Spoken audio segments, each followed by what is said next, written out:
देखो sub inspector in traffic police आउ exercise department रो ए पोस्टा बाहर ओएसएससी तरफ जोटा कि ओडिशा स्टाफ सिलेक्शन कमिशन तरफ पोस्टा बाहर ठीक है यार 31टा पोस्ट बाहर एज क्राइटेरिया कौन सब रही एज क्राइटेरिया रही 21 रु 38 वर्ष और देखो एई पोस्ट को अप्लाई करिया पई आपण ग्रेजुएशन करिथिबा निहाती दरकार एनी डिग्री रे आर्ट्स साइंस कॉमर्स जो थी भी करथिले भी चलिबो।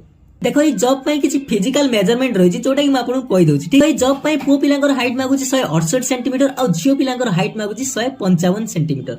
एहीपरि एससी एसटी पुओ पिलांकर हाइट मागुछि 163 सेंटीमीटर और झियो पिलांकर हाइट मागुछि 150 सेंटीमीटर। तो ये जॉब रे उभय पुओ और झियो पिला मानन पई 1.6 किलोमीटर रो रनिंग मध्ये रहिछि और उभय पुओ और झियो पिला मानन पई मध्ये लॉन्ग जंप रहिछि ठीक है। पुओ पिलांक पई लॉन्ग जंप रहिछि 3.66 मीटर और झियो पिलांक पई लॉन्ग जंप रहिछि 2.77 मीटर। जॉबटा 25/11/2024 रु ऑनलाइन अप्लाई आरंभ हेजो आ यार शेष तारीख होछि 24 डिसेंबर 2024।